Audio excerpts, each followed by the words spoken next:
Last class मेरे ख्याल में ये क्वेश्चन हो गया था आप लोगों का लास्ट। तो परमुटेशन के थियोरेटिकल क्वेश्चंस में एक ये बचा हुआ है, इसको पहले सल्टा लेते हैं।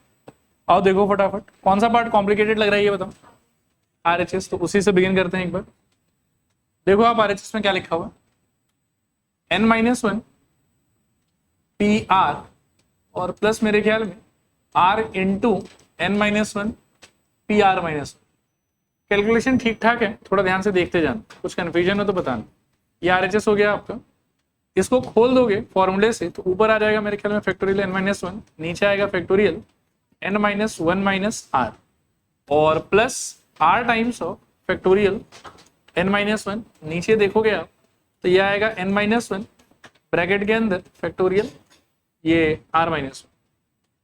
This is equals two factorial of n-1 upon factorial of n-1 minus r plus r into ये वाला मेरे ख्याल में फैक्टोरियल ऑफ n-1, नीचे खोल दोगे तो ये हो जाएगा मेरे ख्याल में factorial of n-1 minus r plus 1 गया मेरे ख्याल में। और सिंप्लीफाई करने के बाद में यहाँ रहेगा अपने पास में factorial of n-1 upon factorial of. अच्छा यहाँ एक चीज देखो, इसके मसाले को अगर रीअरेंज करके लिखें तो उससे कोई फर्क थोड़ी पड़ेगा। मैं लिखना चाहता हूँ ऐसे n-r-1 plus r into factorial of n-1 और नीचे वहां पर क्या बच गया बताओ, फैक्टोरियल ऑफ n-r। ठीक है, पिछले 2-3 क्लासेस से हम ये ठीक है ना यहाँ तक सर, 2-3 क्लासेस से हम बार बार ये चीज सीखने का ट्राई कर रहे हैं कि फैक्टोरियल का जब भी सिमिलर सा फैक्टोरियल आएगा आपके पास में तो आपको ये देखना है कि बड़ा कौन सा और छोटा कौन सा, और बड़े वाले को ब्रेक डाउन करके छोटे वाले तक पहुंचाना। तो यहाँ पर मैं क्या देख सकता हूँ, देखो ध्यान से सोचना आप थोड़ा सा कि ये वाला और ये वाला तो सेम ही है, इसमें कोई फर्क नहीं पड़ता। फिर क्या है कि ये वाला और ये वाला एक जैसा है, कि मतलब दोनों के अंदर में n और r दोनों इन्वॉल्व है। अब आपको यहाँ नोटिस करना है कि इन दोनों में who is larger, n-r is larger, क्योंकि ये वाला है n-r-1 मतलब ये n-r से भी एक कदम पीछे है, और ये वाला कहाँ आके अटक गया आपका n-r। तो आपको इसको क्या करना चाहिए, फर्दर एक बार तोड़ देना चाहिए। अब तोड़ने के अंदर क्या होगा, कैसे होगा, उसको थोड़ा ध्यान से देखेंगे। हाँ, और कुछ भी अगर कंफ्यूजन हो बताना। दिस इज इक्वल्स टू, मेरे ख्याल में ऐसा होना चाहिए, देखो this is equals two factorial of n-1। अच्छा इसमें मैं सजेस्ट कर रहा हूँ कि इसको तो बाहर ही ले लो आप, 1 डिवाइडेड बाई ये वाले का होगा factorial of n-r-1 plus r into ऊपर वाला ये तो चला गया बाहर तो 1 डिवाइडेड बाई, और जो ये फैक्टोरियल n-r है इसको तोड़ो n-r into factorial of n-r-1। ठीक है मेरे ख्याल में, नहीं हाँ नहीं ओके। फैक्टोरियल 7 का वैल्यू बताओ, 7 इंटू 6 फैक्टोरियल। क्या करते हो, तो जो भी यहाँ पे है अगले वाले पे जाने के लिए उससे 1 माइनस कर देते हैं। तो यहाँ पर ऑलरेडी क्या था, n-r था, वो आ गया नॉर्मल से ब्रैकेट में, और एक कदम आप आगे जाओगे तो n-r-1 हो जाना चाहिए। नाउ वी कैन सी कि दे आर मैचिंग। ठीक है ना, तो अब अगर ये लोग मैच हो रहा है तो इस मैचिंग वाले चीज को आप कॉमन बाहर निकालो। तो factorial of I think n-1 नीचे आ जाएगा हम लोग के पास में n-r-1। आई होप समझ में आ रहा होगा। ब्रैकेट के अंदर में ये वाले पार्ट का तो सब कुछ ही बाहर चला गया, फिर यहाँ पे 1 और प्लस यहाँ पर रहेगा मेरे ख्याल में r डिवाइडेड बाय कितना, n-r। देखो समझ में आ रहा है क्या। अगला स्टेप मैं अगले पेज पे करना चाहूंगा, देखना ध्यान से। मेरे पास फैक्टोरियल ऑफ n-r बाहर है और डिवाइडेड बाय फैक्टोरियल n-r ही है ना, नहीं n-1 है सर, n-1 है मेरे पास में बाहर और divided by factorial of n-r-1। Bracket के अंदर it was 1 plus r divided by क्या, n-r। एलसीएम वगैरह लो यहाँ, तो फैक्टोरियल ऑफ n-1 अपॉन में फैक्टोरियल ऑफ n-r-1। यहाँ पर मेरे ख्याल में एलसीएम अगर ले लेते हो तो n-r और ऊपर आपके पास में आ जाएगा n-r प्लस r, तो यहाँ से r गया। दिस इज इक्वल्स टू ये वाला जो n है ये इससे आके मल्टीप्लाई हो जाएगा, सो n इंटू मेरे ख्याल में n-1, और नीचे ये जो n-r है वो भी इससे आके मल्टीप्लाई हो जाएगा n-r होल्डिंग इनटू मेरे ख्याल में n-r-1। ठीक है, क्लियर यहाँ तक। इसके अंदर दोबारा से ना आप ये वाले सिचुएशन को देखो। मैं अगर आपको बोलूं कि 10 फैक्टोरियल को बस एक कदम तोड़ना है तो आप क्या बोलोगे, मेरे को आंसर क्या होना चाहिए, मेरे ख्याल में 10 times 9 factorial. I hope agree करोगे इस चीज के साथ। तो जैसे आप इसको इसमें तोड़ सकते हो, वैसे ही इस सिचुएशन को कंबाइन करके इसमें भी कन्वर्ट कर सकते हो। सोच के देखो आप। तो यहां पर आप देखो कि उल्टा अप्लाई होगा ये चीज। ये क्या लिखा हुआ सोचो, n इंटू n माइनस 1 का फैक्टोरियल। तो यदि इन दोनों को कंबाइन कर देंगे हम तो ये क्या हो जाएगा, n फैक्टोरियल। सिमिलरली नीचे वाले का अगर आप सोचोगे तो n माइनस आर है यहाँ पे, और इसके बाद वाला जो है वो इससे 1 यूनिट कम है। तो इन दोनों को कंबाइन करने पे क्या निकलना चाहिए, n माइनस आर का फैक्टोरियल। ठीक है, तो अगला कदम आपको ऐसा दिखाई देगा शायद, देखना ध्यान से, कि दिस इज इक्वल्स टू, ऊपर आ जाएगा शायद से n फैक्टोरियल और नीचे आ जाएगा शायद से n माइनस आर फैक्टोरियल। और यही कौन होता था, ये होता था npr, हेंस प्रूफ। अच्छा देखो एक बार अब, तो ये वाला मेरे ख्याल में हो गया होगा अब आप लोग का। अब हम लोग जो है वो मेन चैप्टर के क्रक्स में पहुंच रहे हैं। लिखिए आप heading, meaning of permutation and combination. Meaning of permutation and combination. Meaning of permutation and combination. Meaning of permutation and combination. ठीक है, मेरे ख्याल में 2-5 मिनट के लिए आप लोग पेन वेन छोड़ो, कुछ ऐसे डिस्कशन करते हैं और आप इन सब सारे बातों को थोड़ा समझने का ट्राई करें। ठीक है, बुकिश या थ्योरेटिकल लैंग्वेज लिखवा के कोई फायदा नहीं होता है। आप सोचिए कि मैं क्या बोल रहा हूं और अकॉर्डिंगली अपने दिमाग में बिठाने की कोशिश कीजिए कि सर परमुटेशन किसको कह रहे हैं और कॉम्बिनेशन किसको कह रहे हैं। ठीक है, मैं आपको 2 टास्क दे रहा हूं, ठीक है ना, और आप मेरे को बताना कि दोनों टास्क में जो मैं आपको आंसर बता रहा हूं उसको आप अलग अलग आंसर मानोगे या सेम आंसर मानो। ठीक है, ऐसा हम 2 सिचुएशन डिस्कस करें। सपोज करो कि 2 इंसान है, एक आदमी का नाम है ए, एक आदमी का नाम है बी। ए और बी दोनों को आपने 10-10 हजार रुपए दिए, इसको भी दिया इसको भी दिया, बोला जाओ शॉपिंग करके आओ। तो ए वेंट टू मार्केट, ठीक है, और अपने लिए मान लो कि एक रेड कलर का ड्रेस खरीदा, एक ब्लू कलर का खरीदा और एक मान लो कि व्हाइट कलर का खरीदा। ठीक है, सरप्राइजिंगली बी को भी same dress, same colour, same company, same style, same design, सब कुछ सेम, बी को भी वही वाला पसंद आया। लेकिन बी का क्या था कि बी ने पहले ब्लू वाला ड्रेस खरीदा, फिर व्हाइट वाला खरीदा और फिर रेड वाला खरीदा। और ए और बी दोनों आपके पास में आया और बोला कि देखो आपने जो 10,000 रुपया दिया था उसका मैंने ये 3 ड्रेस खरीदा। अब आप ए के और बी के आंसर को इस सिचुएशन में सेम मानोगे कि अलग अलग मानोगे, सोच के अच्छे से बताना। श्योर ना, इसमें अरेंजमेंट का फर्क पड़ेगा कि किसने कौन से टाइम पर कौन से ड्रेस को पिक किया? I think no. अगर मैं बस लास्ट में ये देख रहा हूं कि इसके पास में क्या क्या ड्रेस और इसके पास में क्या क्या ड्रेस है, तो ऑर्डर क्या मैटर करेगा?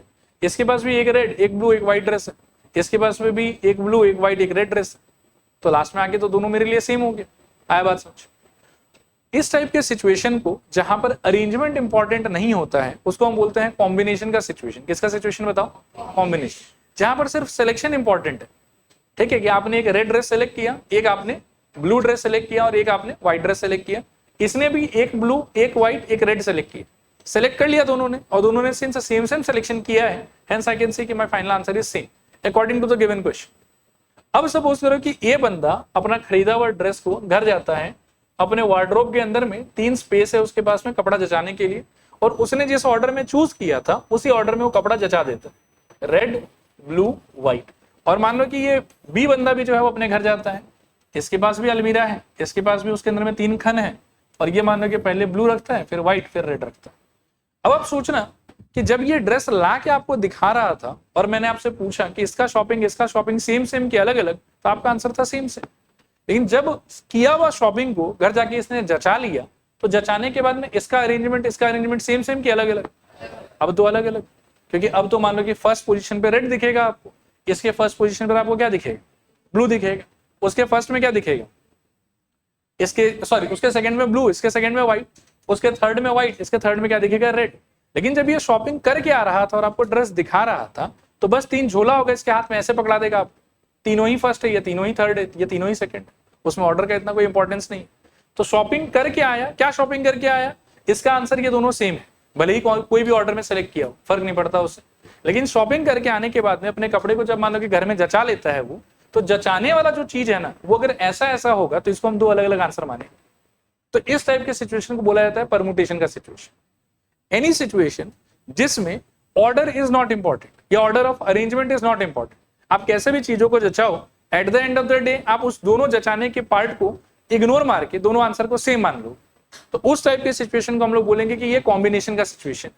लेकिन जिस किसी भी सिचुएशन में अलग अलग अरेंजमेंट विल रिप्रेजेंट अलग अलग आंसर, उस टाइप के सिचुएशन को हम क्या मानेंगे बताओ? परमुटेशन का सिचुएशन। अरेंजमेंट इंपॉर्टेंट मतलब परमुटेशन, अरेंजमेंट नॉट इंपॉर्टेंट मतलब कॉम्बिनेशन। फिर से बताओ, अरेंजमेंट इंपॉर्टेंट मतलब परमुटेशन, नॉट इंपॉर्टेंट मतलब कॉम्बिनेशन। एक और सिचुएशन बताता हूं। हमारे बीच दो चार स्पोर्ट्समैन है, एक का नाम तो मैं ले लेता हूं, इसका नाम था गौतम, और एक चलो अपन अक्षत को ले लेते हैं। अक्षत स्पेलिंग ठीक है? ठीक है। अब मान लो कि हम गौतम और अक्षत को क्रिकेट का ज्ञाता मानते हैं, कि इनको क्रिकेट बहुत समझ में है। ठीक है, ये अपन ऋषभ भी ले सकते थे, भूल गए। तो गौतम और अक्षत को क्रिकेट का ज्ञाता मान के आप ऐसा सोचो कि अपन ऐसा करेंगे कि यहाँ पर एक क्रिकेट का टूर्नामेंट कराएंगे 11 के स्टूडेंट्स के बीच में और 12 के स्टूडेंट्स के बीच में। तो मैंने गौतम और क्रिकेट मतलब गौतम और अक्षत को ऐसा सोचा कि इनको क्रिकेट बहुत आता है, तो मैंने गौतम को बोला कि आप अपने हिसाब से रूम में से सेलेक्ट करो 5 आदमी का टीम बना। और मैंने सेम काम अक्षत को भी दिया, मैंने बोला कि एक आदमी पर रिलाई नहीं करना चाहिए, क्योंकि मैं तो नहीं जानता कि आप लोग कैसा खेलते हो। मैंने अक्षत को भी बोला कि आप जानते हो सबको, थोड़ा आप भी अपने हिसाब से एक टीम बनाओ। गौतम ने बोला कि ठीक है सर, कर देंगे, कोई दिक्कत नहीं है। गौतम ने बोला कि सर कोई एक आदमी है जिसका नाम है मान लो कि A4, ठीक है। फिर गौतम ने लिया, बोला कि सर A2 को भी ले लीजिए, और आप A1 को भी ले लीजिए, और आप A3 को ले लीजिए, A9 को ले लीजिए। मतलब क्लास में जितना भी स्टूडेंट है, मान लो कि 20 स्टूडेंट अगर है तो सबका नाम हो गया A1, A2, A3, A4, A20 तक मेरे पास में ऑप्शन अवेलेबल। उसमें से गौतम ने मेरे को ये वाला लिस्ट दी, सर इनको टीम में डालिए और हम वो गली क्रिकेट खेलेंगे, मतलब 11 लोग का टीम नहीं बनाएंगे, ठीक है, वहीं कॉरिडोर में क्रिकेट खिला देंगे, एक बैट पकड़ के बॉल ऐसे हाथ से कागज का ऐसे मारेंगे, ऐसे उस टाइप का क्रिकेट खेलेंगे। तो गौतम ने बोला सर ये टीम ले लीजिए आप। मैंने बोला कि ठीक। गौतम का आ गया है प्रस्ताव, क्या है प्रपोजल। अब अक्षत से पूछा, तो अक्षत बोला कि सर मेरे हिसाब से ना टीम ये होना चाहिए A2, A1, A4, A9 and then A3, ये मेरा टीम है सर। और मान लो कि दोनों एकदम जौहरी आदमी था, दोनों को पता है कि कौन क्रिकेट खेल सकता, तो दोनों का सिलेक्शन देखो सेम आया। बात समझ। अब मेरा सवाल आपसे ये है कि if I have told them to just form a team, एक आंसर मेरे पास ये आया, एक आंसर मेरे पास ये आया, should I consider the two answers to be different या सेम? क्या फर्क पड़ता है किसको कौन से नंबर पे सिलेक्ट? टीम अगर बनाना है तो टीम के हिसाब से this team and this team they are same. नहीं आया समझ? ठीक है। दोनों के इस ज्ञान को देखते हुए मैं काफी प्रोत्साहित हुआ कि अच्छा हाँ यार, इन लोगों को तो आता है अच्छे से सब कुछ, टीम भी लोग सेम दिया है, तो इन्हीं में से एक को कैप्टन बना देते। ठीक है, तो मान लो कि मैंने बोला गौतम को, गौतम आप कैप्टन। गौतम बोला कि ठीक है सर। मैं बोला कि गौतम अब तो आपका जिम्मेदारी है कि बैटिंग के लिए आपको भेजना है सब। तो गौतम ने बोला कि सर ये सब काम हम पहले ही कर दिए, हम जो आपको ऑर्डर दिया था ना वही हमारा बैट्समैन लोग का ऑर्डर है। A4 जो सबसे बढ़िया बैटिंग करता है, A4 के बाद में A2, A2 के बाद में A1, A1 के बाद में A3, A3 के बाद में A9। तो गौतम ने एक मैच खेला और इसी ऑर्डर में प्लेयर लोग को उतारा, सबने इसी ऑर्डर में बैटिंग करा, ठीक है। लेकिन वो मैच मान लो कि किसी कारणवश हम हार गए, मेरा गौतम पर से विश्वास थोड़ा कम हुआ कि नहीं इसको कैप्टन बनाना थोड़ा सा रिस्की है। तो मैंने बोला कि अक्षर नाउ यू लीड, आपके भी ज्ञान पे भरोसा है, दोनों ने सेम टाइप का टीम सेलेक्ट किया तो क्या पता आप प्लेयरों को ज्यादा अच्छा जानते होंगे। तो गौतम को एक बार मैंने डिनाई कर दिया, एक मैच हम लोग हार गए गौतम की कैप्टनसी के अंदर। तो अब हम आए अक्षत के पास। अक्षत बोला कि सर सेम रिसर्च हम भी करके रखा था, हम जो आपको नाम दिया था ना वही करेक्ट बैटिंग ऑर्डर होना चाहिए, आप उसमें बैटिंग करा के देखिए। मान लो कि हम वो मैच जीत गए, ठीक है। अब मेरा सवाल आपसे ये है कि टीम सिलेक्शन का जो मेरे पास में आंसर आया था उसको मैं अलग अलग मानूंगा गौतम और अक्षत का कि सेम से मानूंगा? लेकिन जो गौतम और अक्षत ने अपने अपने कैप्टनसी के अंदर में मैच खेला, उसके अंदर में जो बैटिंग करने का ऑर्डर उतारा, उसको भी मैं सेम से मानूं कि अलग अलग मानूं? देखो सेम ही आदमी है, लेकिन फिर भी दो अलग अलग सवाल का जो आंसर कंसीडरेशन है, एक सिचुएशन ऐसा है कि जिसमें दोनों आंसर को सेम कंसीडर करेंगे और एक सिचुएशन ऐसा है कि जिसमें हम लोग दोनों आंसर को डिफरेंट कंसीडर करेंगे। तो ऐसा कोई भी सिचुएशन जिसमें ऑर्डर आपके लिए महत्वपूर्ण ना हो, ऑर्डर आपके लिए इंपॉर्टेंट ना हो, उस टाइप के सिचुएशन को जनरली हम बोलते हैं कि वो कॉम्बिनेशन का सिचुएशन। और जहां जहां ऑर्डर इंपॉर्टेंट हो जाएगा, डिफरेंट ऑर्डर मतलब डिफरेंट आंसर होगा हमारे लिए, वो सारा सिचुएशन किसका होगा बताओ? परमुटेशन। क्लियर मेरे ख्याल में? लिखिए इसी चीज को शॉर्ट में। Permutation means the situations in which different order means different answer. Different order means different answer. Different order means different answer. Here arrangement is very important. Here arrangement is very important. Full stop. Para change करके लिखूं. Combination means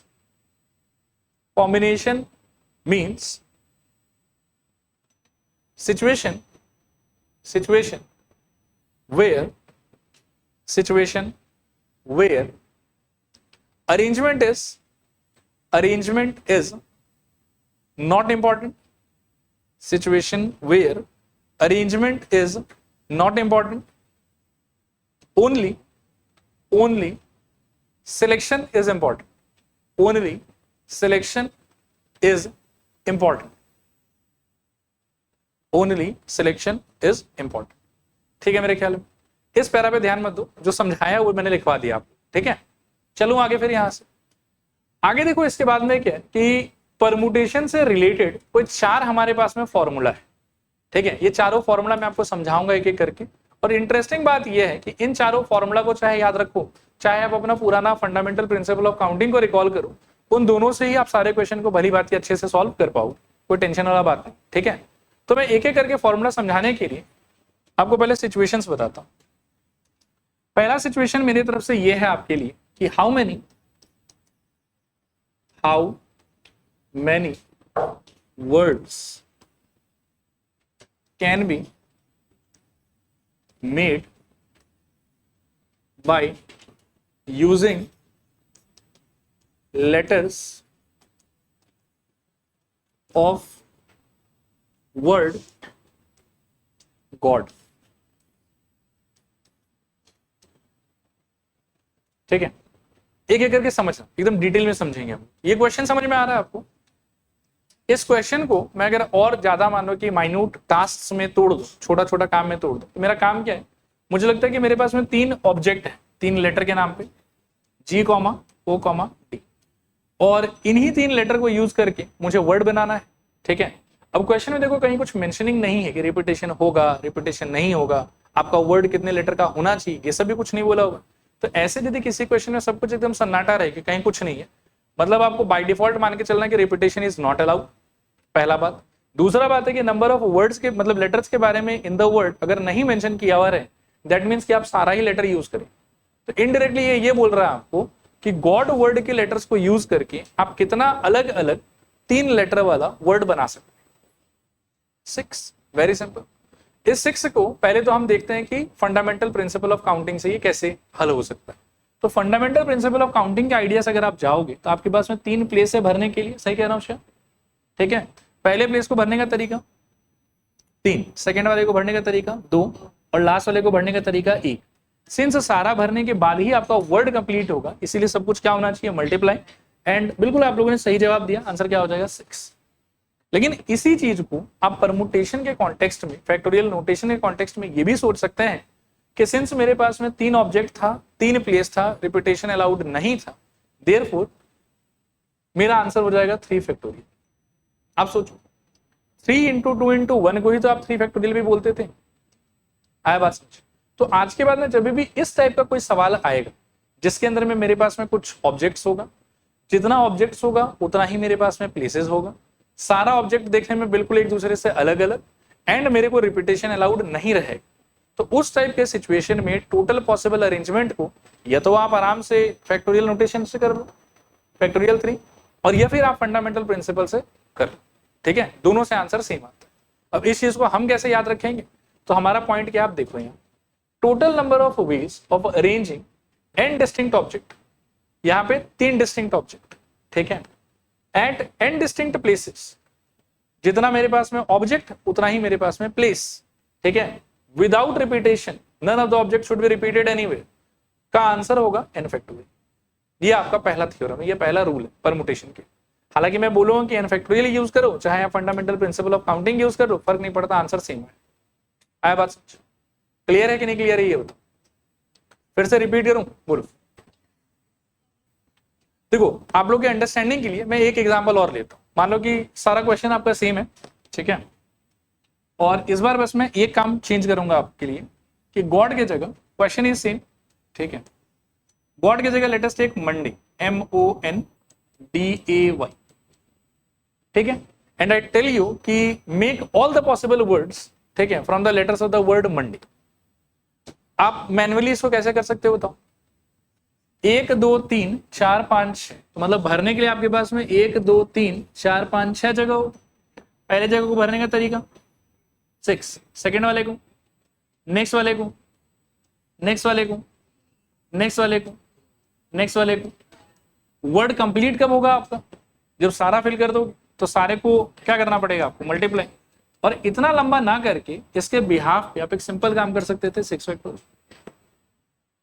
आया बात समझ? तो आज के बाद में इसको ऐसे याद रखना, देखो कि जितना ऑब्जेक्ट उतना प्लीज, जितना ऑब्जेक्ट उतना प्लीज, सारा ऑब्जेक्ट आपस में एकदम अलग अलग हो, कोई भी ऑब्जेक्ट सेम सेम नहीं होना चाहिए, और रिपीटेशन इज नॉट अलाउड। तो उस सिचुएशन में आपका आंसर होगा डायरेक्टली नंबर ऑफ ऑब्जेक्ट्स का फैक्टोरियल या नंबर ऑफ प्लेसेस का फैक्टोरियल। बोलो आया समझ में? नहीं आया समझ? रिपीट करूं कि हो जाएगा पक्का? Let us come to second situation. मान लो कि मैं मंडे ही लेता हूं, सुनना ध्यान से, MONDAY। मंडे में टोटल कितना लेटर है ये बताओ? 6। अब लेकिन अगर मैं आपको प्रोवोक करूं कि मंडे के लेटर्स को यूज करके आप मेरे को बताओ कि 4 लेटर का कितना वर्ड बना सकते। मंडे में 6 लेटर है और 6 लेटर का ही वर्ड अगर बनाना है तो आंसर इज फैक्टोरियल 6 परमुटेशन के कॉन्टेक्स्ट में, ठीक है। लेकिन मंडे में से अगर मैं आपको बोलूं कि मेरे को 4 लेटर का ही वर्ड चाहिए, तब आपका आंसर क्या होगा? पहले मैनुअली दिखाता हूं, ठीक है। 4 लेटर का ही वर्ड अगर आपको चाहिए तो फिलअप करने के लिए पेज कितना होगा? 1 2 3 4, ठीक है। पहले को फिलअप करने का तरीका 6, नेक्स्ट वाले के लिए 5, नेक्स्ट वाले के लिए 4, नेक्स्ट वाले के लिए। वर्ड तैयार तब होगा जब सबको फिल कर दोगे, इनका प्रोडक्ट आपका आंसर। अब इसी चीज को करने का देखो एक और शॉर्टकट तरीका हो सकता है। टोटल ऑब्जेक्ट कितना था? Be loud 6। प्लेसेस कितना था? सेम सेम अलग अलग। सेम सेम होता तो ये सिचुएशन को रेफर करते, और अगर अलग अलग है तो आपका आंसर होगा number of objects P number of places. इसको फॉर्मूले से सॉल्व करो और मैजिक देखो। Factorial 6 bye factorial 6 minus 4, this is equals two factorial 6 bye factorial 2। तोड़ोगे तो क्या होगा? 6 इंटू 5 इंटू 4 इंटू 3 इंटू यहाँ पर 2 फैक्टोरियल, और नीचे भी क्या आपके पास में 2 फैक्टोरियल। कट गया ये वाला, देखो सेम आंसर। बोलो आया समझ कि नहीं आया समझ? आप ऑब्वियसली फर्स्ट मेथड से भी कर सकते हैं, सेकंड मेथड से भी कर सकते हैं, कोई इशू है नहीं। इन परमुटेशन के कॉन्टेक्स्ट में सोचोगे तो जो सवाल मैंने आपसे पूछा था उसका जवाब ये वाले फॉर्मूले से आएगा। अब इन दोनों फॉर्मूले को एक बार फिर समझने का ट्राई करते हैं। जितना ऑब्जेक्ट उतना ही यदि आपके पास में प्लेस होगा, एंड ऑब्जेक्ट्स भी सारा आपका अलग अलग है, और कोई भी ऑब्जेक्ट को आपको रिपीट करना भी अलाउड नहीं है, तो उस सिचुएशन में आपका टोटल नंबर ऑफ अरेंजमेंट कितना होगा बताओ? n factorial. बोलो जोर से कितना होगा? n factorial. कब होगा n फैक्टोरियल? जब ऑब्जेक्ट और प्लेस सेम क्वांटिटी में रहेगा आपके पास। अगर आपके पास में ऑब्जेक्ट ज्यादा है, प्लेसेस कम है, उस केस में टोटल अरेंजमेंट क्या होगा आपका? फॉर्मूला बता दूं अगर मैं, तो ये वाला NPR। क्या बोलोगे बताओ? क्या बोलोगे बताओ? एक बार मैं फिर से आपके मुंह से सुनना चाहूंगा। पहला वाला सिचुएशन कब होगा? जब ऑब्जेक्ट्स और places are quantity same same, none of them are same same, मतलब objects are all different different, ठीक है, and repetition is not allowed. जब ऑब्जेक्ट का क्वांटिटी ज्यादा, प्लेसेस का क्वांटिटी कम, उस केस में क्या होगा? NPR। उस केस में क्या होगा? NPR। अब हमको 2 केस और डिस्कस करना है। एक जिसमें ऑब्जेक्ट और प्लेस सेम सेम, लेकिन मान लो कि इसका रिपीटेशन अलाउड, ठीक है। I will come back to this question. मानो कि गॉड वाले में आप देखो, थोड़ा ध्यान से सोचना। गॉड वाले में जब ये लैंग्वेज हो रहा था तब हमने रिपीटेशन के मना कर रखा था। अब अगर मान लो कि मैं इसी में आपको बोल दूं कि using letters of the word God and repetition is allowed, सोचो तो आपका आंसर क्या होगा?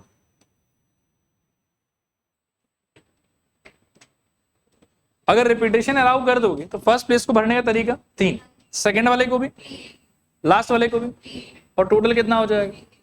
ठीक, ठीक है। और इसी चीज को हम परमुटेशन के कॉन्टेक्स्ट में कैसे सोचेंगे पता है? इसमें हम याद रखेंगे n to the power n। आप थोड़ा सा लैंग्वेज को समझने का ट्राई कर। जितना ऑब्जेक्ट उतना प्लेस, और रिपीटेशन अगर अलाउ हो जाए तो आप object to the power object, place to the power place, जो भी सोचो, मतलब जितना आपके पास में ऑब्जेक्ट है उसको खुद के ही पावर में चढ़ाते हैं। ये आपका आंसर आएगा हमेशा। कैन यू गेस कि मंडे वाले सिचुएशन में क्या होगा? क्वेश्चन सोच लें ध्यान से। How many words can be made by using the letters of the word Monday and repetition is allowed? तो मैनुअली यदि आप इसको सोचते हैं तो ये ऑटोमेटिकली क्या हो जाएगा, सोचिए। यहां पर 6 into 6 into 6 into 6 into 6 into 6, और ये फैक्टोरियल 6 की जगह क्या आ जाएगा बताओ? 6 पावर 6। देखो आया समझ के नहीं आया समझ? रिपीट करो कि हो जाएगा। ये हमारे रूल्स में थर्ड पॉइंट था, पढ़ के देखो एक बार। Total number of ways of arranging n distinct objects at n distinct places with repetition will be n power n। ठीक है, और एक लास्ट सिचुएशन बच गया जब आपके पास में ऑब्जेक्ट ज्यादा होगा, प्लेसेस कम होगा और रिपीटेशन अलाउड हो। सपोज करो कि इसी के कॉन्टेक्स्ट में डिस्कस करते हैं। मानो कि मंडे ही वर्ड है आपका और आपको इस बार भी 4 लेटर का ही वर्ड बनाना है, लेकिन रिपीटेशन सपोज करो कि अलाउ हो गया। अब आपका आंसर कैसा आएगा सोचो? 6 option 6 option 6 option and 6 option, और इनटू करोगे तो क्या हो जाएगा बताओ? 6 टू द पावर। देखो आया समझ के नहीं आया समझ? ठीक है, 6 क्या था सोचो? ऑब्जेक्ट या प्लेसेस? 6 था आपका ऑब्जेक्ट और 4 क्या था आपका? प्लेसेस। तो इस चीज को ऐसे याद रखोगे आप कि जब आपके पास में ऑब्जेक्ट्स ज्यादा होगा, प्लेसेस कम होगा और रिपीटेशन आपको क्या होगा? अलाउड होगा, तो आपका फॉर्मूला क्या हो जाएगा बताओ? Object to the power places. ये आपका टोटल नंबर ऑफ अरेंजमेंट हो जाएगा। देखो आया समझ के नहीं आया समझ? क्लियर मेरे ख्याल में? तो ये 4 रूल है जो हम लोग को हमेशा दिमाग में रखना है। बाकी परमुटेशन के क्वेश्चंस को हम इनके हेल्प से कर सकते हैं। जिस किसी भी क्वेश्चन में आप कंफ्यूज हो जाओ कि मेरे को नहीं समझ में आ रहा है कौन सा रूल लगेगा, आप आराम से fundamental principle of counting use कर लेना और मस्त आपका करेक्ट आंसर आ जाएगा इमीडिएट। ठीक है, एक बार आगे बढ़ने से पहले मैं चाहूंगा कि मेरे को चारों रूल आप फिर से बताओ। फर्स्ट रूल क्या था? अच्छा बताओ मेरे को, पहला रूल क्या था? रूल का वो फॉर्मूला बताओ पहले। n फैक्टोरियल कब यूज करोगे उसको? जब ऑब्जेक्ट और place same same, repetition allowed कि नॉट अलाउड? Not allowed. दूसरा वाला फॉर्मूला क्या था? npr is equals to n factorial divided by n minus r factorial. उसको कब यूज करोगे? जब ऑब्जेक्ट ज्यादा, प्लेस कम एंड रिपीटेशन नॉट अलाउड। फिर से रिपीट करो, ऑब्जेक्ट ज्यादा, प्लेस कम and repetition not allowed. Third formula क्या था आपका? n power n। n power n कब यूज करना है इसको? जब ऑब्जेक्ट और place same and repetition allowed. और लास्ट वाला फॉर्मूला क्या था आपका? n to the power r, या और बेटर क्या बोल सकते हो? Object to the power places. Repeat करो, object to the power places कब यूज करना है उसको? जब ऑब्जेक्ट ज्यादा, प्लेसेस कम एंड रिपीटेशन अलाउड। नहीं आया समझ? क्लियर? पढ़ो इस क्वेश्चन को, पहले वाले को। 5 नंबर। 4 क्वेश्चन हम कर चुके हैं पहले। हाँ,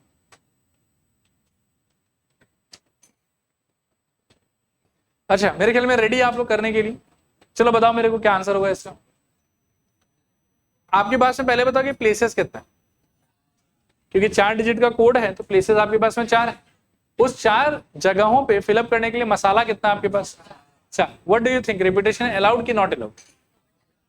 एक दफा लग सकता है कि यार रिपीटेशन तो अलाउ हो जाएगा, क्या पता, लेकिन पॉइंट इज कि 3 को यदि 2 बार यूज कर लिया तो किसी एक को तो फिर छोड़ना होगा ना। इन चारों को तो यूज नहीं कर पाओगे क्योंकि 4 ही प्लेस आपके पास में भरने के लिए, तो रिपीटेशन नॉट अलाउड का सिचुएशन है। अब अगर मैं परमुटेशन के रास्ते इसको सॉल्व करना चाहूं तो कौन सा फॉर्मूला अप्लाई करने का माहौल है? फैक्टोरियल n वाला। तो क्या हो जाएगा बताओ? 4 फैक्टोरियल। बाकी कोई बच्चा अगर सोचे कि फंडामेंटल प्रिंसिपल से करें हम तो क्या होगा बताओ? 1 2 3 4 प्लेस है, पहले को भरने के लिए 4 तरीका, नेक्स्ट वाले के लिए 3, नेक्स्ट के लिए 2 और फिर 1, और सबको मल्टीप्लाई कर लो तो आपका आंसर यहाँ से भी 24 और वहां से भी 24। जो भी आपको अच्छा लगे आप उसको फॉलो कर सकते हैं। ठीक मेरे ख्याल में? देखो next question. How many 4 digit number, मतलब प्लेसेस कितना आपके पास में? 4, can be form by using the digits from 1 to 9। Object कितना है आपके पास में? 9। Repetition not allowed. तो कौन सा सिचुएशन है परमुटेशन के हिसाब से? एनपीआर का सिचुएशन है। एनपीआर के हिसाब से क्या हो जाएगा बताओ? ऑब्जेक्ट आपका हो गया 9, प्लेस आपका हो गया 4, तो NP4 सॉल्व करने पे 9 factorial divided bye 9 minus 4 factorial, सो 9 फैक्टोरियल अपॉन कितना? 5 फैक्टोरियल। सॉल्व करने पे आ जाएगा मेरे ख्याल में 9 इंटू 8 इंटू 7 इंटू 6। और मैन्युअली अगर कोई करे मेथड 2, उसका आंसर कैसे आएगा बताओ? भरने के लिए कितना प्लेस है? 1 2 3 4, पहले प्लेस को भरने का तरीका 9, नेक्स्ट वाले के लिए 8, नेक्स्ट वाले के लिए 7 और लास्ट वाले के लिए 6। सेम ही आंसर आएगा दोनों से। नहीं, ये सब छोटा मोटा है, इसको मल्टीप्लाई करना पड़ेगा। कुछ बहुत बड़ा आया तो फिर हम छोड़ सकते हैं। ठीक है, कितना आ रहा है? किसी का आ रहा था बताओ कितना? 3024। ठीक है, ठीक है, मेरे ख्याल में आगे चल सकते हैं। इसको देखिए और सोचिए कौन सा कंडीशन हो रहा है। 10 students participate in a debate. In how many ways can the first 3 prizes be won?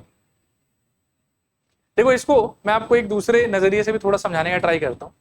10 participant है, मतलब ऐसा सोचो कि 10 ऑब्जेक्ट है आपके पास। प्राइजेस जब जीत जाएगा ये लोग तो मेडल पहनाने के लिए पोडियम यूज होता है। फर्स्ट वाले का थोड़ा ऊंचा होता है, सेकंड वाले का बगल में होता है और थर्ड वाले का और नीचे होता है बगल में। आ रहा बात समझ?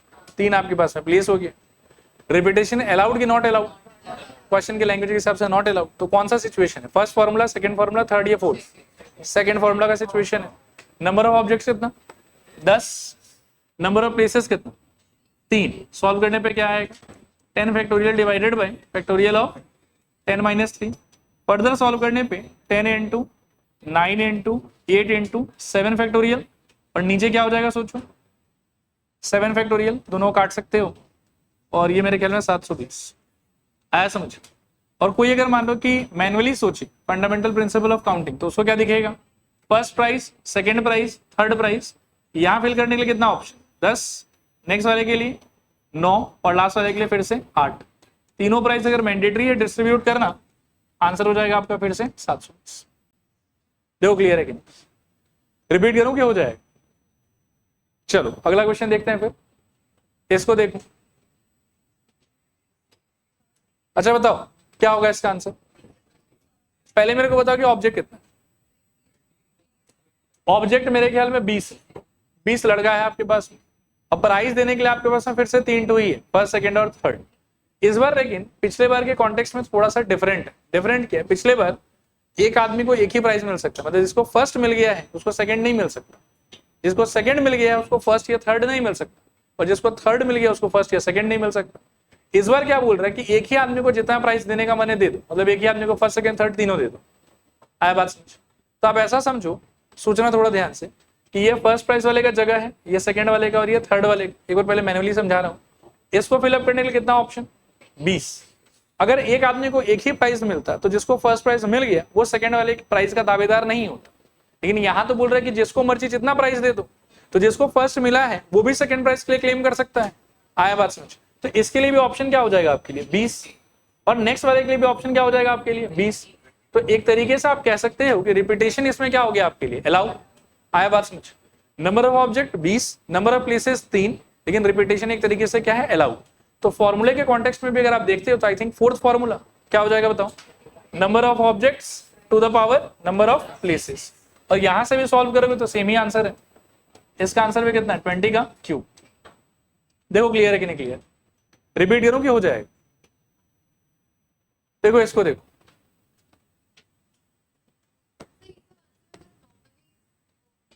ओके। देखो अगला क्वेश्चन देखो। इसको देखते ही मेरे दिमाग में एक शब्द गूंज रहा है, post box, post box, post box, post box. देखो आपके भी गूंजा क्या?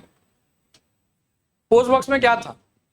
एक ही प्लेस में आप जितना मर्जी ऑब्जेक्ट डाल सकते हो। इसमें भी देखो बॉक्स वाला बात हो गया है। Find the total number of ways in which N distinct ball, ये आपका ऑब्जेक्ट हो गया, can be put into 2 different boxes. अब जैसे ही बॉक्स का बात आया तो एक बॉक्स में तो कितना भी बॉल डाल सकते हो। इसको आप कैसे डील करोगे? जैसे पोस्ट बॉक्स को करते थे। पोस्ट बॉक्स को कैसे डील करते थे? तो आप प्लेस बिछाते थे कि ऑब्जेक्ट बिछाते थे? ऑब्जेक्ट बिछाते थे। और हर ऑब्जेक्ट के लिए क्या इमेजिन करते थे कि प्लेस कितना अवेलेबल होगा। इसमें ऑब्जेक्ट कितना है आपके पास? n। ध्यान से देखना इस बार, अगर ऑब्जेक्ट को मैं बिछाऊं तो ball number 1, ball number 2, ball number 3, ball number 4 dot dot dot क्या? Ball number n। पहले बॉल के लिए कितना ऑप्शन? 2। या तो पहले बॉक्स में चला जाए या फिर दूसरे बॉक्स में चला जाए। दूसरे बॉल के लिए कितना ऑप्शन? 2। तीसरे बॉल के लिए कितना ऑप्शन? 2। चौथे बॉल के लिए भी कितना ऑप्शन 2, और ऐसे कर करके आखिरी बॉल के लिए भी कितना ऑप्शन 2। सिंस सारा बॉल को बॉक्स में डालना मैंडेटरी है, इसीलिए जितना नीचे का 2 मिला है उसको आपस में क्या करना चाहिए आप, मल्टीप्लाई। तो इससे तो आपका आंसर कितना आ जाएगा बताओ, 2 टू द पावर n। लेकिन क्वेश्चन ने कुछ रेस्ट्रिक्शन, कुछ कंडीशंस भी इंपोज किया है कि आप देखिए भरिए, लेकिन इन बातों को मान के चलिए। क्या बात मान के चलना है मेरे को, so that no box remains empty. तो अब जितना केस मैंने इसमें ऐसा काउंट किया होगा जिसमें मेरा बॉक्सेस एम्प्टी गया होगा, वो सारा केस मेरे को यहाँ से हटाना है। अब आप सोचो कि बॉक्सेस एम्प्टी गया कब होगा, तो 2 ही सिचुएशन है मेरे ख्याल में। एक सिचुएशन वो वाला जब सारा का सारा बॉल उठ के मान लो कि बॉक्स 1 में फिट हो गया तो बॉक्स 2 एम्प्टी रह गया आपका, और दूसरा कंडीशन जब सारा बॉल उठ के मान लो कि बॉक्स 2 में फिट हो गया तो आपका बॉक्स 1 एम्प्टी रह गया। इन 2 के अलावा आई डोंट थिंक कि कोई भी ऐसा सिचुएशन होगा जिसमें दोनों में से कोई भी बॉक्स एम्प्टी रहा हो। यही 2 वाला केस है, और ये 2 भी आपके इस काउंटिंग में इंक्लूडेड है, इसीलिए आपको उसको क्या करना पड़ेगा, माइनस। तो आपका जो फाइनल आंसर होगा that should be 2 to the power n minus 2। देखो आया समझ कि नहीं आया समझ, ठीक है।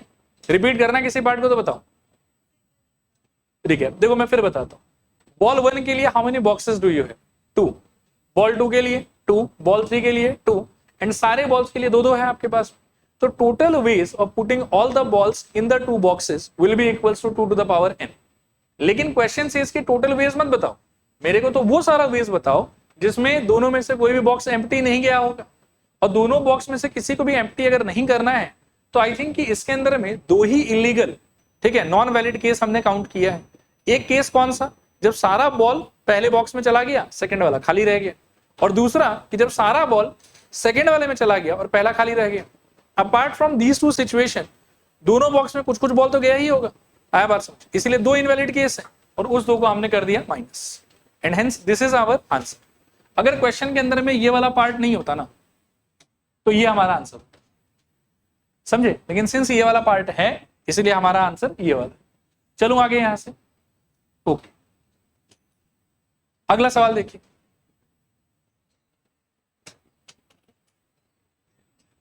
सुनना। अब मैं इस क्वेश्चन को समझाने से पहले एक ऐसी सिचुएशन आपको बताता हूं, फिर इस क्वेश्चन में दोबारा घूम के आएंगे, ठीक है। हम लोग का सबसे बड़ा दुश्मन कंट्री कौन है अभी के लिए, पाकिस्तान, ठीक। वैसे पाकिस्तान अब उतना बड़ा दुश्मन रहा नहीं है, गरीब हो गया वो लोग, चाइना पर ठीक है, चलो पाकिस्तान से ही डील करते हैं एक बार। मान लो कि ऐसा हुआ कि ठीक है कि पाकिस्तान गरीब हो ही गया, सब लोग जानता ही है, अब वो रिक्वेस्ट कर रहा है कि चलो यार एशिया कप का 2-4 मैच हमारे यहाँ पे करवा लो और तुम लोग आ जाओ हमारे यहाँ पे, सिक्योरिटी प्रोवाइड कर देगा हम। इंडिया बोल रहा है कि नहीं तुम लोग के वहाँ पे कौन जाएगा, पता चले क्रिकेट खेलने गया बॉल में बम आ गया, बोले बैट से मारा डूम और सब वहीं खत्म। तो इस बात को लेके काफी बहस हुआ, बट पाकिस्तान रिक्वेस्टेड कि आइए थोड़ा मीटिंग कीजिए हमसे। तो इंडिया वाला लोग बोला कि ठीक है चलो, हम लोग एक 5 आदमी का टीम भेज रहे, person number 1, person number 2, person number 3, person number 4, person number 5। Pakistan की तरफ से भी 5 आदमी का टीम आया, पर्सन 1, पर्सन 2, पर्सन 3, पर्सन 4 और पर्सन 5। नहीं, इससे 6 है क्या, हाँ तो थोड़ा ज्यादा क्वांटिटी में आता है, ठीक। अच्छा क्लियर मेरे ख्याल में यहाँ तक। तो इधर से 5 आदमी, इधर से 5 आदमी, मीटिंग स्टार्ट होगा, लेकिन मीटिंग का कुछ कंडीशंस जो अपने को मीट करना होगा। तो ठीक है, इधर से 5 आदमी का डेलीगेशन एक आया, इधर से भी 5 आदमी का डेलीगेशन एक आया। अब लेकिन देखो इंडिया और पाकिस्तान के बीच में इतना कट्टर दुश्मनी है ना कि मतलब ये लोग साथ में बैठ ही नहीं सकते, आया बात समझ। तो मीटिंग का रूल रेगुलेशन ये था कि टेबल के एक तरफ सारा इंडियन लोग बैठेगा और एक तरफ सारा पाकिस्तानी लोग बैठेगा। तो ठीक है 10 चेयर तो होना ही चाहिए। अब देखो चेयर्स मान लो कि ऐसे अरेंज है, 1 चेयर, 2 चेयर, 3 चेयर, 4 चेयर और 5 चेयर। इधर भी 1, 2, 3, 4, 5। अब थोड़ा मैं आपको कंफ्यूज करूंगा फालतू फालतू केसेस डिस्कस करके, और फिर हम एक्चुअल आंसर पे भी आएंगे। अगर मान लो कि कोई रेस्ट्रिक्शन नहीं होता ना, ऐसा मान लो कि मतभेद नहीं होता कि नहीं हम तुम्हारे साथ नहीं बैठेगा, तुम हमारे साथ मत बैठो, तो आपका आंसर होना चाहिए था 10 फैक्टोरियल, 10 प्लेसेस, 10 ऑब्जेक्ट्स, 10 फैक्टोरियल। लेकिन सिंस इन दोनों के बीच में कट्टर दुश्मनी, एक दूसरे को देख भी नहीं सकता, 5 मिनट एक दूसरे को देख लेगा तो पता नहीं कौन किसके आंखों से भस्म हो जाएगा, उस टाइप का नहीं देख सकता ये, ठीक है। तो इन लोगों ने क्या डिसाइड करा कि सारा इंडियन एक ही तरफ बैठेगा, चाहे इधर बैठे चाहे उधर बैठे, और सारा पाकिस्तानी भी दूसरी तरफ बैठेगा, जिधर इंडियन बैठ गया उसके उल्टे साइड पाकिस्तानी बैठ जाएगा। तो अब इस क्वेश्चन को हमको कैसे सोचना होगा, सपोज करो कि सारा इंडियन जो है वो मान लो कि पहले इधर बैठ रहा है, आया बात समझ, और सारा पाकिस्तानी जो है वो किधर बैठ रहा है, इसके उल्टे तरफ ऐसे। तो आप सोचो कि इंडियन में आदमी कितना है और प्लेसेस कितना है, तो 5 आदमी को 5 प्लेस पे बिठाने का टोटल तरीका परमुटेशन के पहले रूल के हिसाब से क्या हो जाना चाहिए, 5 फैक्टोरियल। आ रहा बात समझ। और पाकिस्तानी लोग के लिए भी 5 आदमी 5 प्लेस 5 फैक्टोरियल। मीटिंग स्टार्ट सिर्फ इंडियन के बैठने से नहीं होगा या सिर्फ पाकिस्तानी के बैठने से नहीं होगा, दोनों को बैठना पड़ेगा, इसीलिए दोनों का सेटअप मैंडेटरी है मेरे लिए। इसीलिए मेरा फाइनल आंसर क्या हो जाएगा, 5 फैक्टोरियल इंटू 5 फैक्टोरियल। देखो आया समझ नहीं आया समझ। अगर कोई रेस्ट्रिक्शन नहीं होता तो answer would have been 10 factorial, फिर कोई कहीं भी बैठ सकता था। लेकिन जैसा कंडीशन इस सवाल में बोला हुआ है उसके हिसाब से हमारा पहला आंसर का पार्ट क्या हो जाएगा, 5 फैक्टोरियल इंटू 5 फैक्टोरियल। लेकिन देखो फिर बात ऐसा है कि जरूरी नहीं कि पाकिस्तानी इस तरफ ही बैठे। मान लो कि इस तरफ इंडियन वाले लोग को अगर अच्छा लग जाए कि नहीं हम तो नीचे की तरफ बैठेगा, तो इंडियन वाला लोग फिर यहाँ बैठेगा और पाकिस्तानी वाला लोग फिर कहाँ बैठेगा, ऊपर बैठेगा। आया बात समझ। और उस सिचुएशन में भी इंडियन वाला लोग को इस तरफ बिठाने का टोटल तरीका 5 फैक्टोरियल, पाकिस्तानी को यहाँ बिठाने का टोटल तरीका 5 फैक्टोरियल। मीटिंग स्टार्ट तब होगा जब इंडियन पाकिस्तानी दोनों बैठ जाए, तो उस केस में टोटल तरीका क्या होगा, 5 फैक्टोरियल इंटू 5 फैक्टोरियल। लेकिन इंडियन को यहाँ पाकिस्तानी को यहाँ बिठाना या पाकिस्तानी को यहाँ इंडियन को यहाँ बिठाना, दे आर ऑप्शनल केसेस, कि उन दोनों में से कोई भी एक सिचुएशन आप कर लो, मीटिंग विल हैपन। तो इसीलिए उन दोनों केसेस का जो इंडिविजुअल आंसर है उसका हमको क्या करना पड़ेगा, सम। आया बात समझ। तो हमारा फाइनल आंसर क्या हो जाना चाहिए बताओ, मेरे ख्याल में 5 factorial into 5 factorial plus 5 factorial into 5 factorial, यानी कि 2 times of 5 factorial into 5 factorial. ये आपका आंसर, ठीक है, क्लियर मेरे ख्याल में। लिखिए एक बार इंडियन यहां बैठ रहा, पाकिस्तानी यहां बैठ रहा, उस सिचुएशन का आंसर 5 फैक्टोरियल इंटू 5 फैक्टोरियल। और अगर इनके पोजीशंस को आप एक्सचेंज कर दोगे तो उसका भी आंसर 5 फैक्टोरियल इंटू 5 फैक्टोरियल। लेकिन वो दोनों जो इंटरचेंज्ड पोजीशन है वो दोनों तो एक साथ होगा ऐसा जरूरी नहीं है, ठीक है, उन दोनों में से तो कोई एक होगा।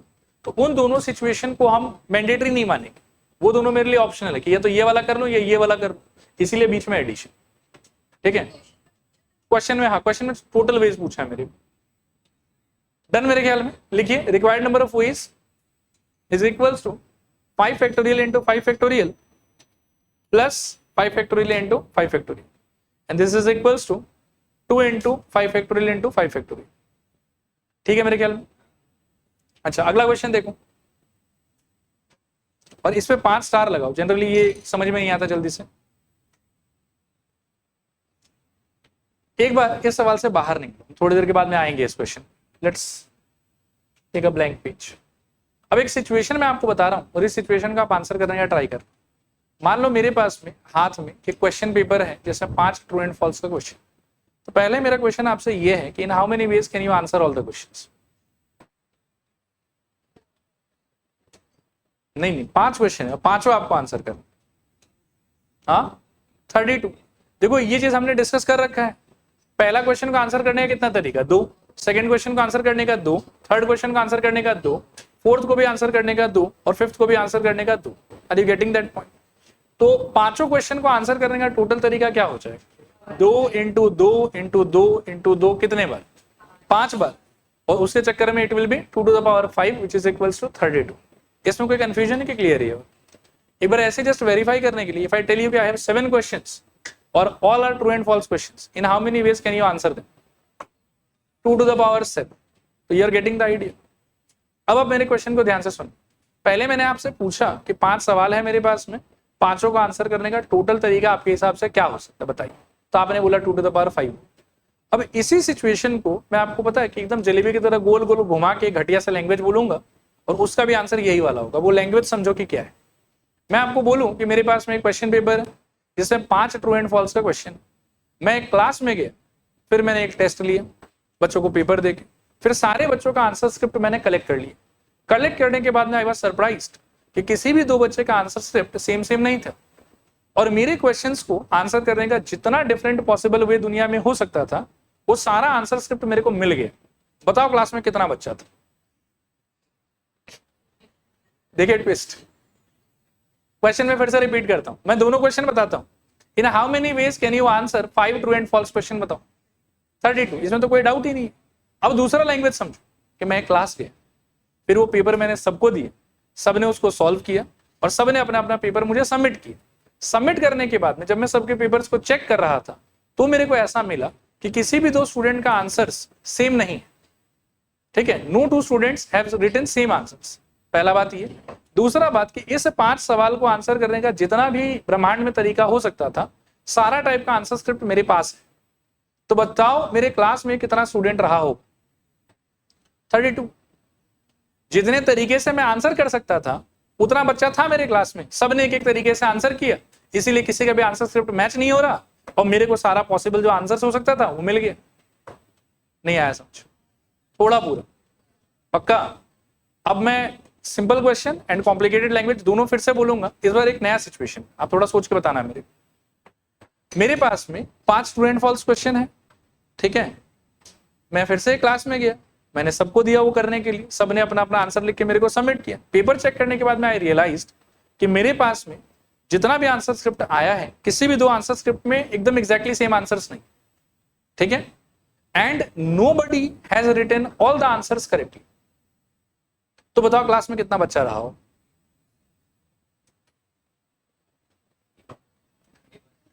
मेरे क्वेश्चंस को आंसर करने का टोटल तरीका कितना हो सकता था? 32। तो अगर हर टाइप का आंसर स्क्रिप्ट मेरे को मिलता, इंक्लूडिंग के सारा करेक्ट वाला भी अगर मेरे को मिलता, तो मेरे हाथ में कितना आंसर स्क्रिप्ट होना चाहिए था? 32। लेकिन मेरे सारे आंसर स्क्रिप्ट में से सिर्फ कौन सा आंसर स्क्रिप्ट मिसिंग है? सारा करेक्ट वाला। और 5 क्वेश्चन को आंसर करते समय सारा को करेक्ट करने का कितना तरीका हो सकता? एक ही तरीका हो सकता। तो वो स्क्रिप्ट गायब है, इसीलिए बच्चा का क्वांटिटी कितना हो जाएगा? 32 - 1 दैट इज इक्वल्स टू 30। नहीं आया समझ? थोड़ा पूरा। 5 ट्रू एंड फॉल्स क्वेश्चन को रॉन्ग करने का कितना तरीका है? सारा क्वेश्चन को रॉन्ग करना, वो भी एक ही है। अब मेरा सवाल फिर से सुनो और सोच के आंसर करना कि मैं फिर से पेपर उठाया, क्लास में गया, बच्चों को बांट दिया, सबका आंसर खत्म होने के अंदर स्क्रिप्ट ले लिए। लेने के अंदर जब मैंने उनको चेक किया तो मुझे एक बहुत ही मतलब क्या सौभाग्य प्राप्त हुआ ये देखने का कि किसी भी दो का आंसर सेम नहीं है। मतलब नोबडी चीटेड, सबने अपना अपना किया अच्छे से, but nobody got it all right और nobody got it all wrong. अब बताओ मेरे क्लास में कितना बच्चा रहा होगा? 30। What is the idea? कि टोटल तरीका आंसर करने का हो सकता था 32। तो यदि सारा टाइप का आंसर स्क्रिप्ट आया होता तो मतलब 32 आंसर स्क्रिप्ट आया होता, लेकिन उसमें से सारा राइट वाला भी मिसिंग है और सारा रॉन्ग वाला भी मिसिंग है। तो मतलब कितना स्क्रिप्ट मिसिंग है? 2। तो अब क्लास में कितना बच्चा होना पड़ेगा ये सिचुएशन होने के लिए? 30। तो मेरा आंसर हो जाएगा 30। Now can you tell me कि इस सवाल का आंसर क्या हो? पढ़ के सोचो, टेक योर टाइम और सोचो अच्छे से। पक्का? 31। सोच लो, बढ़िया सोच लो। श्योर ना? लिखो required number of veg, required number of ways is equals to 2 to the power 5 total ways of answering all the question minus, since किसी भी स्टूडेंट का सारा करेक्ट नहीं हुआ इसलिए एक केस हटाना पड़ेगा, तो -1 and that is equals to how much? 31। अच्छा, इसमें अगर बोलता था कि देखो किसी का सारा राइट भी नहीं हुआ और किसी का सारा रॉन्ग भी नहीं हुआ, तब क्या होता? 30। क्लियर मेरे ख्याल? अच्छा, अब एक क्वेश्चन ऐसे नॉर्मल पूछ रहा हूं मैं आपसे, थोड़ा सोच के बताने का ट्राई करना। 5 क्वेश्चन है आपके पास में, मैं अगर आपको बोलूं कि सारे क्वेश्चंस को आंसर करने का टोटल तरीका क्या हो सकता है, तो क्या बोलोगे? थोड़ा अच्छे से सोचना मैं क्या बोल रहा हूँ। हाँ, मैं कह रहा हूँ कि 5 ट्रू एंड फॉल्स का क्वेश्चन है, इन how many ways can you answer all the question? 32। Explain करो कैसे। फर्स्ट को 2, सेकेंड को 2, थर्ड को 2, फोर्थ को, फिफ्थ को, ठीक है।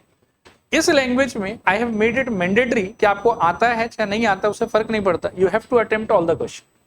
अब एक दूसरा लैंग्वेज सुन। In how many ways can you attempt 1 or more questions out of 5 true and false question?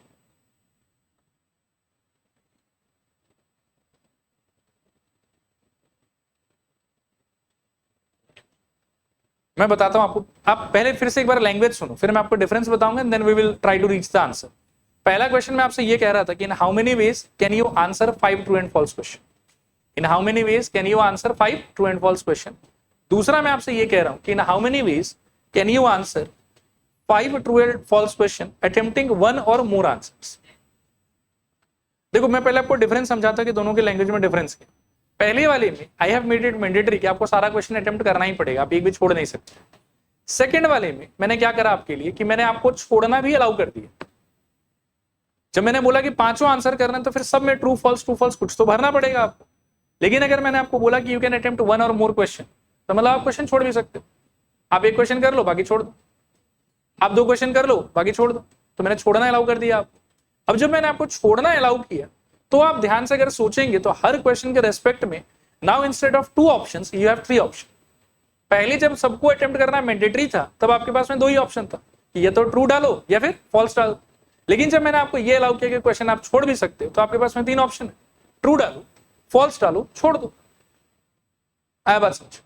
तो जब भी ये 1 और मोर क्वेश्चन वाला सिचुएशन आएगा, तो मतलब आपको छोड़ना अलाउ हो गया, और हर क्वेश्चन के रेस्पेक्ट में फिर आपके पास में ऑप्शन कितना बन जाता है? 3। हर क्वेश्चन के अंदर ऑप्शन कितना रहेगा? 3। पहले क्वेश्चन को करने का कितना तरीका? 3। दूसरे को करने का, तीसरे को करने का, और अगर 5 क्वेश्चन है तो सबको 3 3 3, आंसर क्या हो जाएगा? 3 पावर 5। और अगर मैंने बोला है कि you have to attempt at least 1 question उसमें से, तो माइनस करना पड़ेगा आपको वो वाला सिचुएशन जब आपने सबको छोड़ दिया हो। और सबको छोड़ने का कितना तरीका? 1। पहले को छोड़ने का 1 तरीका, दूसरे को छोड़ने का 1 तरीका, और सबको छोड़ने का तो उसको भी 1 ही तरीका। तो आपका आंसर उस सिचुएशन में क्या हो जाएगा? 3 पावर 5 माइनस 1। आया समझ? इस क्वेश्चन को देखो, अब बताओ आंसर क्या हो?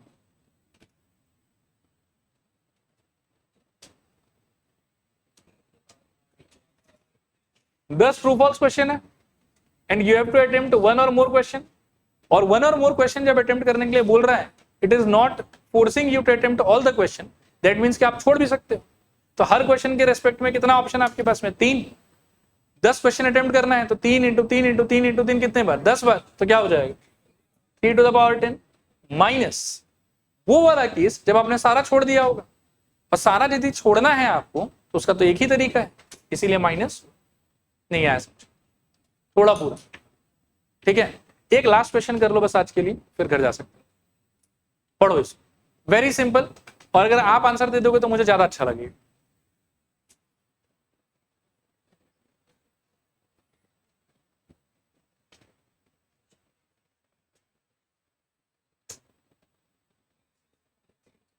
Ready? How many positions are there to be filled? President, secretary और ट्रेजरर। कितना ऑप्शन है आपके पास में फिल करने के लिए? 8। लेकिन इस 8 के साथ में केस, 2 आदमी पहले से कोई पोजीशन होल्ड कर रहा था, तो ये लोग आप दोबारा यूज नहीं कर सकते। तो इफेक्टिवली आपके पास में कितना आदमी हो गया? 6। पोजीशन कितना हो गया? 3। 6 आदमी को 3 पोजीशन पे भरने का तरीका, एक ही आदमी को प्रेसिडेंट ट्रेजरर दोनों बना देंगे? नहीं ना। तो रिपीटेशन अलाउड है कि नहीं अलाउड? नहीं अलाउड है। तो कौन सा formula? First, second, third, fourth. Second. इसीलिए आपका आंसर हो जाएगा क्या? 6p4। मैनुअली सोचोगे, गलत बोल दिएगा शायद, यस 6p3। अच्छा, मैनुअली सोचोगे तो 3 पोजीशन है भरने के लिए, और ऑप्शन कितना आपके पास में? 6। तो पहले को भरने का तरीका 6, सेकंड वाले को 5, थर्ड वाले को 4। इंटू करने पे इससे और इससे सेम आंसर आएगा। ठीक है, और यही आपका फाइनल आंसर। मैं फिर बताता हूं, देखो 3 पोजीशन था भरने के लिए, 8 आदमी का ऑप्शन था। इन इस 8 आदमी में से 2 आदमी ऑलरेडी इस 3 में से किसी एक पोस्ट पे है, और वो फिर से इलेक्शन में खड़ा नहीं हो सकता। तो उस 8 आदमी को तो आप यूज नहीं कर पाओगे ना। इफेक्टिवली आप कितने को यूज कर सकते? क्या को यूज कर सकते? नहीं, इसी 3 में से कुछ भरा हुआ था, फिर वो लोग अपना रिजाइन करके वो लोग का टर्म खत्म हो गया। ठीक है, चलो आज के लिए इतना ही।